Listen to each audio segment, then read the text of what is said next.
दिनैहाय जोबोद मोनसे मोजां खौरां जे जोंहा बिसमुरिनिफ्राय सरलपारासिम थांनाय जे लामा बे लामाया गोलाव सम मोनसे गाज्रि अबस्थायाव दंमोन खिन्थु दिनैहाय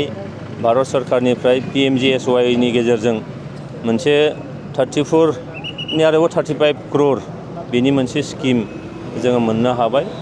PMGSY स्किम बेनि गेजेरजों बेखौ मोजाङै बानायनाय जागोन आरो जि बानायनो लादों बे गोदान मोनसे टेक्न'ल'जि जाय टेक्न'ल'जिखौ नर्थ इस्टआव आसामाव बड'लेण्डआव मावफेरनाय जायाखै बे टेक्न'ल'जि बेखौ मावनाय जागोन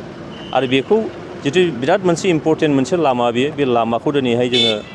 अन्थाइ खाम्फा गायसननानै बेखेवबाय सेंसन जाबाय मावनो वार्क अर्डार जाबाय मावसिगोन आरो थाबैनो मावफुंनांगौ दिनैनि बे हाबाफारियाव जोंहा माधब सेट्रि जोंनि UPPLनि गाहाय नेहाथारि आरो चिफ सारनि पलिटिकेल सेक्रेटारि जा लकेल MLA लरेन्स इस्लारि बिथांनि नुजाथिनाय आरो जोंनि पार्टिनि आरो BJPनिबो दंमोन बेयाव बे गासैबो नुजाथिनायनि गेजेरजों जों बेखौ दिनै बेखेवबाय खोब थाबैनो मावफुंनांगौ आरो जोबोद मोजां क्वालिटिनि जानांगौ बे जोंनि प्रमद बर' दैदेननाय सरकार जोंनि आसाम सरकार भारत सरकारजों जोङो जयैनो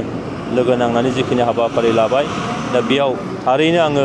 जोंनि भारत सरकारनि नरेन्द्र मदि बिथांखौ साबायखर जासिगोन आसामनि chief minister doctor Himanta Biswa Sharma बिथांखौ साबायखर जासिगोन आरो जोंनि बिटिआरनि चिफ मानगोनां प्रमद बर' बिथांनिसिम आङो साबायखर जासिदों जेन' जोंनो बेबायदि जौगानायनि जिफोर हाबाफारि बेखौ जोङो दिनैहाय दिल्ली दरबाराव लोगो लानानै आसाम सरकारजों थानानै जों दिनै बे सरकारनि आमोलाव खना खनला जौगानायफ्रा जागासिनो दं लामा दालां बान्दो गासैबो जागासिनो दङ बे जोंनि मोनसे देरहासारनाय